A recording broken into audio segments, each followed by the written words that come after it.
Welcome to another episode of the Moms Who Know podcast, the podcast for moms who know that when they take care of themselves, they can take better care of everyone else. I have a new resource to help you guys take better care of everyone else. So this one is not focused on self-care. It's actually focused on parenting. So my book, Parenting with Purpose, is available on Amazon, but I wanted to give you a sneak peek of that book for free. And that is chapter 1, Respect. And I downloaded an audio of that chapter so that you can listen to it and hopefully get some great tips for your parenting. So to get that, go to momspodcast.com/resources. Today's podcast is an episode with Kristen Carbone, who had an elective preventative mastectomy. And she talks about that experience, her experience with her mother's death of cancer when she was quite young, and all the ways that this has affected her life. So I think you're going to really get some good things from this episode, and let's get to the show. Hello and welcome to the Moms Who Know podcast. I'm your host, Chanel Nielsen, and my guest today is Kristen Carbone. I'm really excited to have Kristen on the call and to learn from her. So Kristen, thank you for being with us. Thanks so much for having me. Yeah, Kristen is a mother of 2, and she also has a business that's focused on women's health and well-being after breast cancer or preventative mastectomy.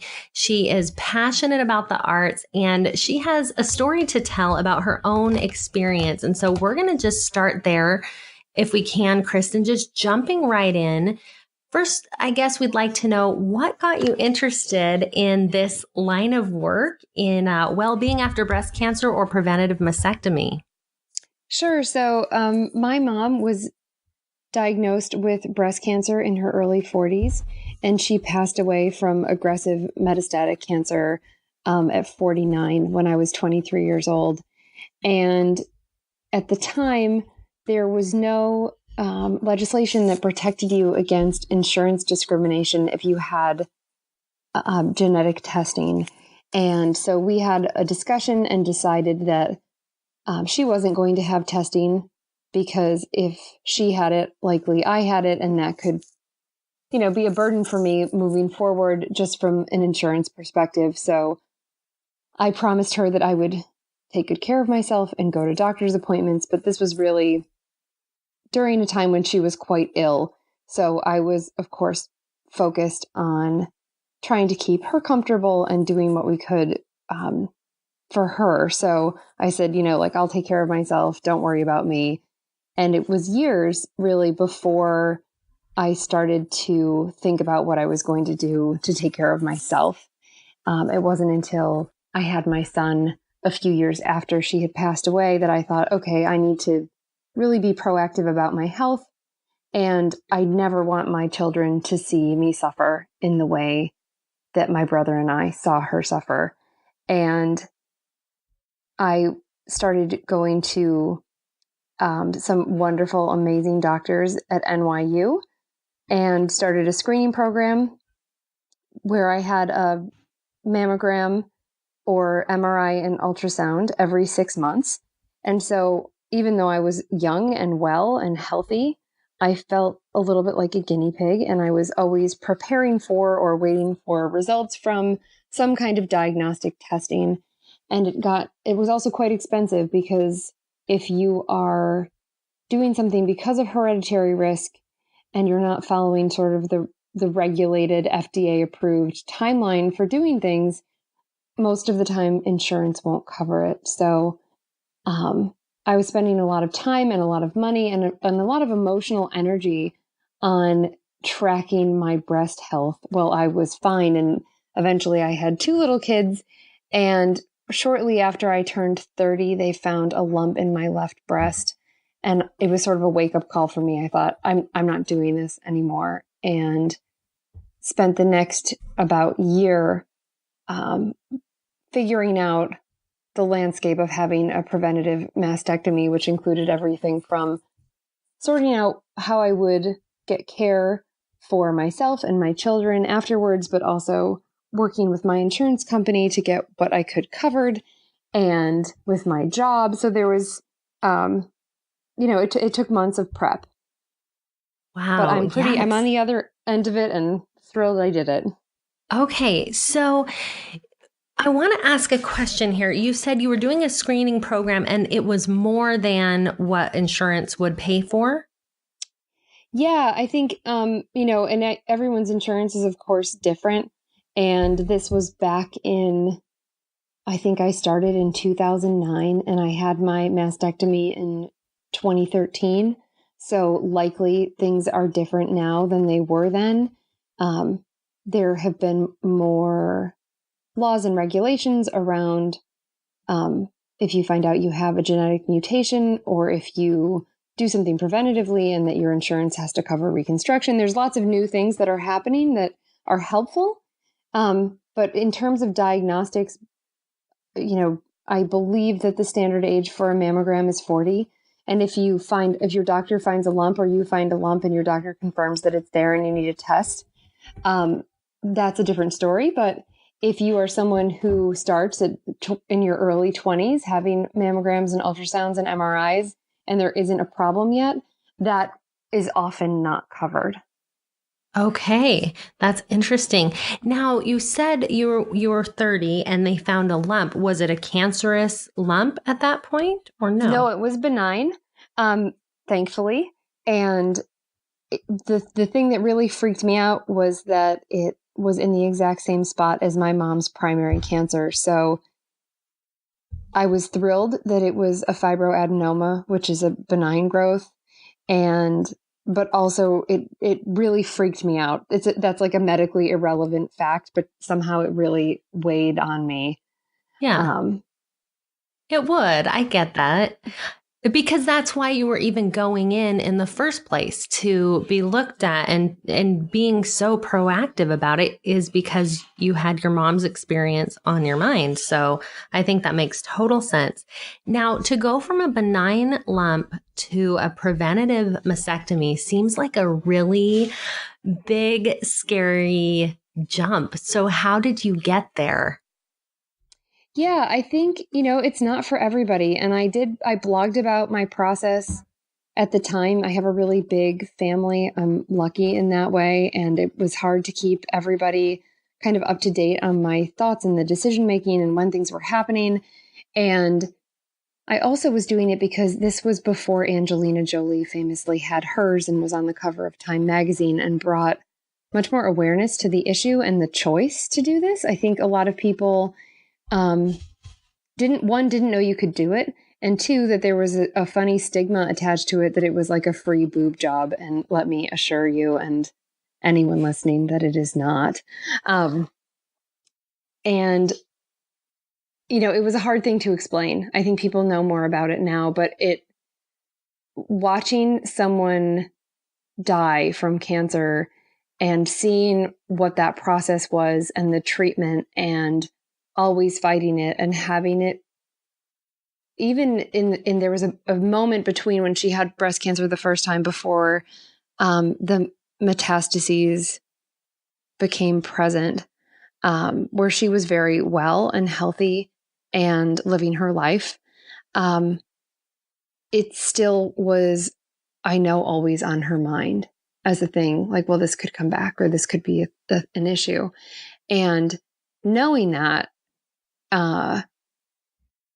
even if they found it early, because they found her primary cancer very early, she didn't even need chemo.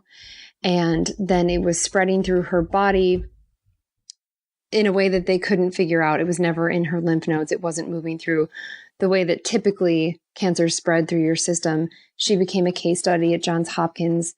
Her aunt also died very young from breast cancer. And I didn't have a BRCA mutation, so I was treated as if I had a different and unknown hereditary risk. And I thought, even if I catch it early, and hers was caught so early, that still might not save my life, and that dying in my 40s just didn't feel like an option now that I had kids. So it felt like an easy thing to give up my breasts to have a longer life. Still, such a hard decision, I feel like. So, but it sounds like the fear of the cancer and all that goes with it was greater than any fears of the mastectomy itself. So, did you have fears around getting this procedure, and what were some of those? Um, it's a funny. I wasn't afraid of surgery per se. I know that my dad, especially, was very nervous about um, me going into surgery, and I I didn't have any of those fears. I went into this feeling really empowered and like I was taking control over my future and my health in a way that felt positive and good. I had a lot of support and a lot of really wonderful people around helping and encouraging me at the time. I think waking up in a body that looks really different is a strange emotional thing to navigate. Our bodies change all the time, and everyone has some kind of body image issues or thoughts about how you look or things you wish were different. And I was never someone who defined myself by my breasts. I was not someone who was like really focused on them. They were not big. They were not part of like my identity in a way that they are for some other women. So I think the thought of losing them for me, I felt like, oh, I can just get reconstructed at around the same size. And when I have clothes on, people aren't really going to notice, and they don't. My closest friends who are around me all the time often forget that it's happened. I still feel very different in this body, and the surgical process is a process. It's not just that you go in and you're done. It's an ongoing, there's sometimes maintenance. You need future surgeries. There are revisions that happen. Implants only last for so long. And so I've woken up in a new body 4 times. And then that body that you wake up in is also freshly out of surgery. So you're swollen, you're bruised, and you have incisions and potentially drains. And so there's a healing process that you go through where you're changing every day. And I don't know that I would say I was ever afraid, but there were moments, and I actually wrote about them because they were very few, thankfully for me, where I would have a day where I thought, I'm never going to be okay with how I look. And that's a hard thing to feel about yourself.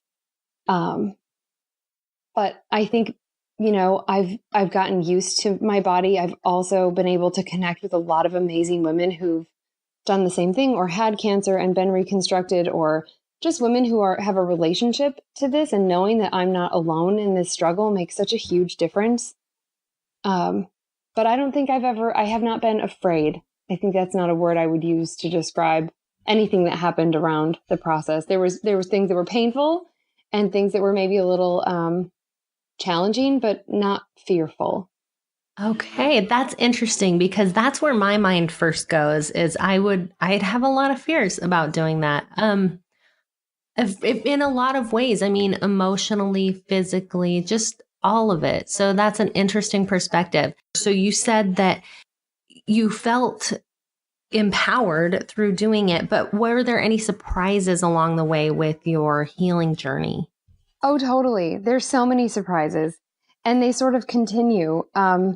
Everything from, I had implant reconstruction, and what they do for that is they create a pocket in your pectoral muscle for the implant.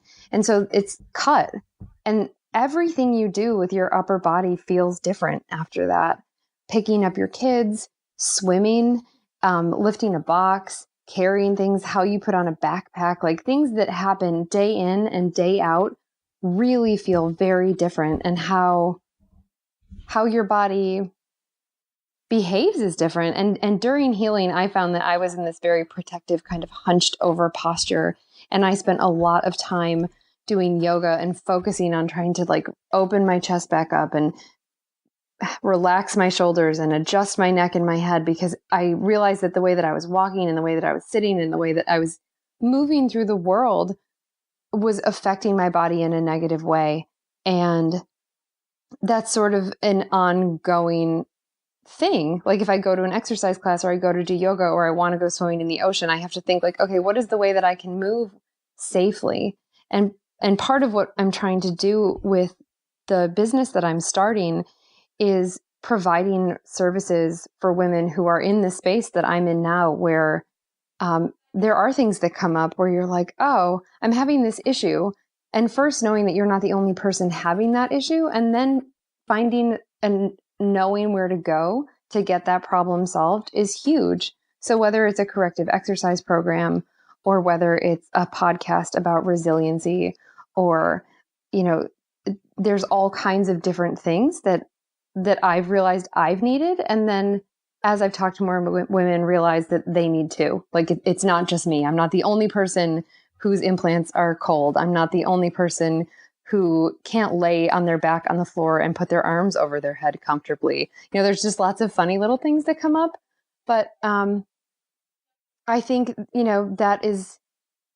they're maybe more acute because they happened with a surgical intervention. But as we age, our bodies change, and trying to be healthy and figure out what feels good and how to move would be a thing I was thinking about anyway, or at least I try to tell myself that. Yeah, I'm sure that's true to a certain extent. It's just much more dramatic because it happens all at once instead of the slow aging process. Right. So as you've gone on and you've, experienced several surgeries and moving through this, what does your new normal look like? And how have you learned to take care of yourself as your body continues to change?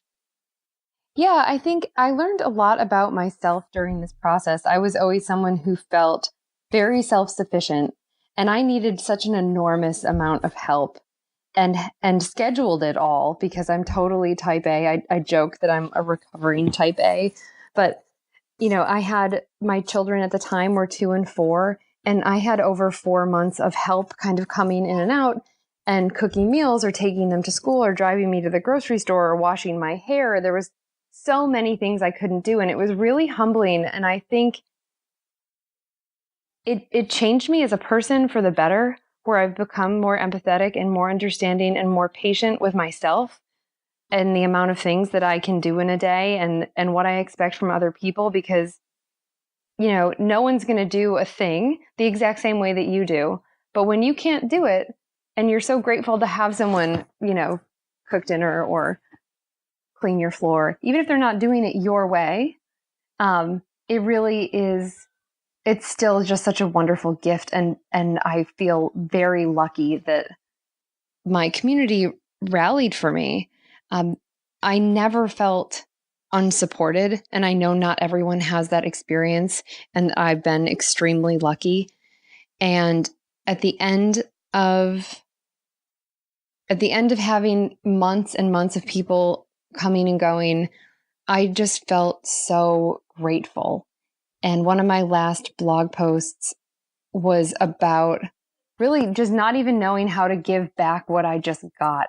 And I felt like my metaphorical cup was so full that I don't know what other moment in my life I would have gotten to experience people doing such wonderful, thoughtful things for me. And I got, encouraging notes from people who I hadn't talked to since college. Like, so many amazing things happened. And I think that I'm a better person for having gone through this struggle. And it also forced me in a way to deal with some of my grief around not having my mother there, and process things in a way that I hadn't allowed myself to before. Yeah, so talk to me about that a little bit. How did it do that? Because you were preventing what came to her, or was there something else going on? I think, after her death, I kept myself insanely busy because if I slowed down, I was just so sad. And every happy thing that happened to me always felt like it was laced with this sadness that she didn't get to see it, or she wasn't there for it, or she missed the birth of my children, or all of these things happened in sort of a short period of time. And rather than taking the time to grieve and process and figure out a way to be grateful that I had such a wonderful parent and that I still had my dad and I still had my brother and I have these wonderful people who are part of my life rather than just focusing on what was missing. And, after surgery, you have a lot of time just sitting around and resting and healing. And in those moments, I did a lot of reflecting on how I'd been acting for the last few years, and that I wasn't good at celebrating holidays. And that was a thing that was really big in our household growing up. And I sort of made myself these promises during the time that I was hanging out in a recliner for a long time, that I was going to talk to my kids about my mom, which I never did. I never mentioned her to them. I just couldn't do it without getting upset. And I thought, I'm going to tell them about her. I want them to know her and know who she was, and that she would have loved them, and be more celebratory, have parties, have people over.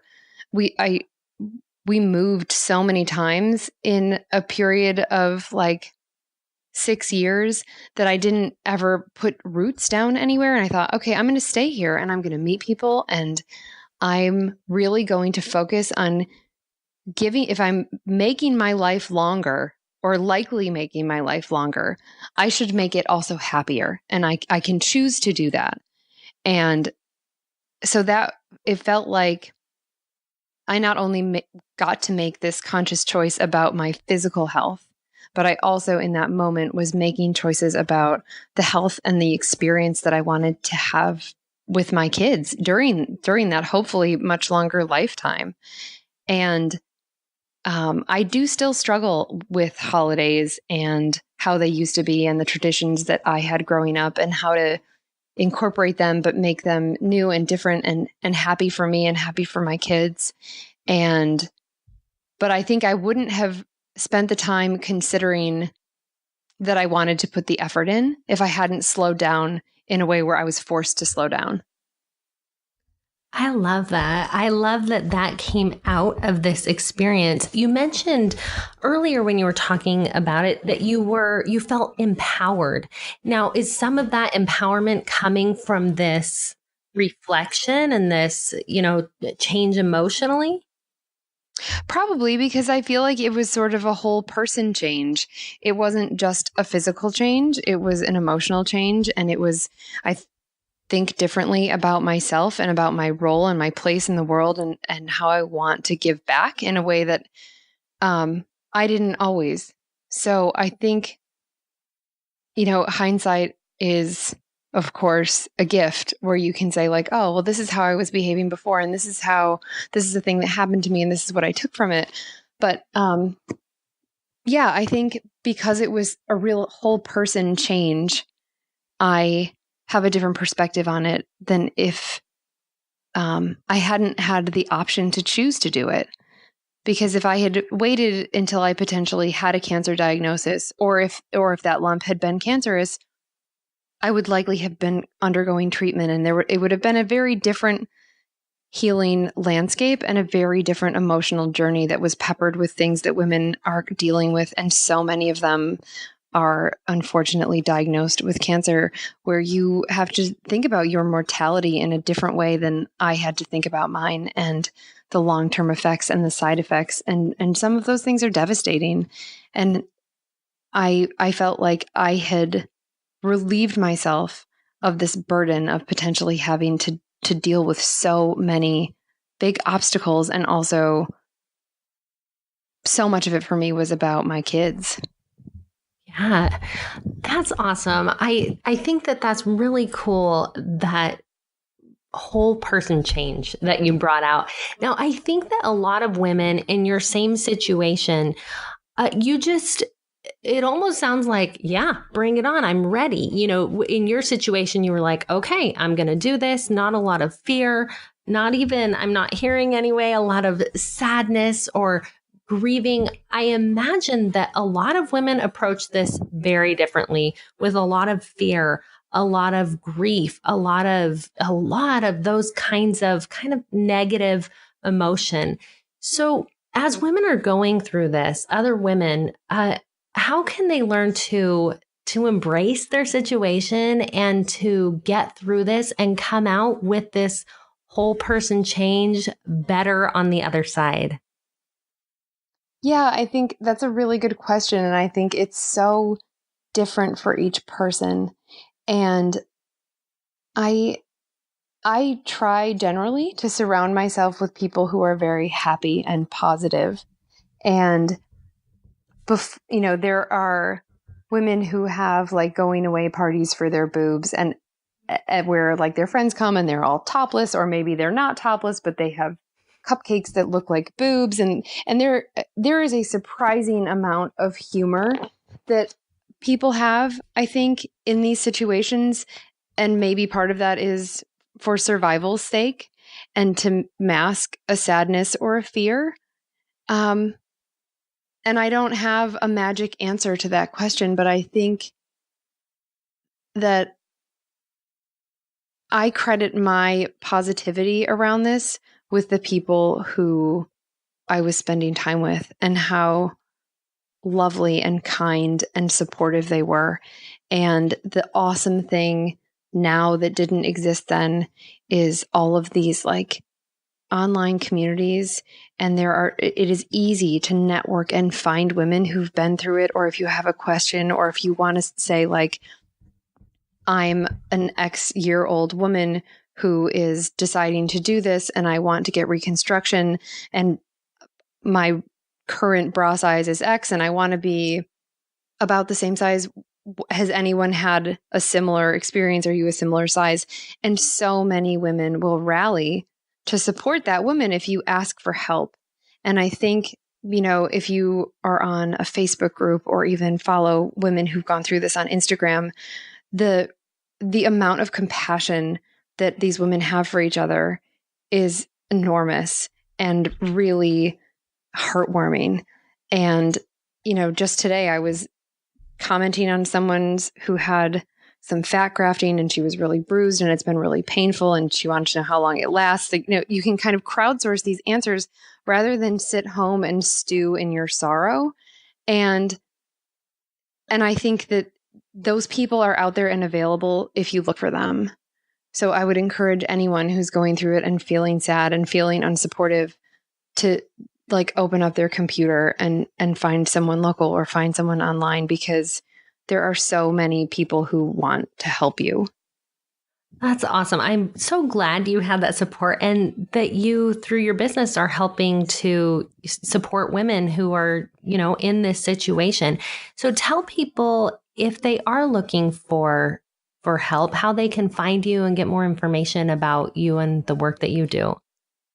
Yeah, of course. So we're just starting to unroll some products and services and content this fall. It's just all starting right now. So you can follow me on Instagram at Kristen_brilliantly. The company is brilliantly.co, and we have that Instagram handle and that web address where you can join the mailing list, and we'll be sending out information and some blogs, and there will be some really interesting and hopefully thought-provoking content. And the goal really is to help women dip in and find what they need so they can go out and enjoy their life. This experience, while it sort of influences the rest of your life and changes who you are, is a single part of anyone's multifaceted existence. And I'm really driven to be a catalyst for finding meaning and freedom and harmony in your new life and your new body. And I'm completely open to having conversations with women about what they need, whether it's like physical products to help them with secondary side effects of their treatment or their procedures, or if it's some emotional toolkits that they need. And we're building out some of those things. But I'm hoping it will be a really genuine, ongoing conversation and that we can reach women who need help. Perfect. Well, I think that your whole mission is just so empowering that, you're going to help women to have this be a part of their life, but not the defining moment of their life. And that's empowering right there. You go through this, it's a challenge, and then you move on and you have this great life regardless of these things that you've gone through. And so I think that's amazing what you're doing to help women. So thank you for your work. Thank you, everyone, for listening to Moms Who Know.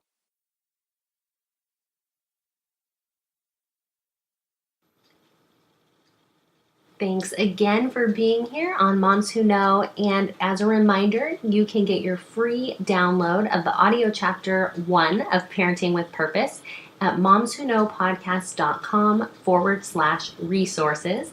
And show notes can also be found there at momswhoknowpodcast.com.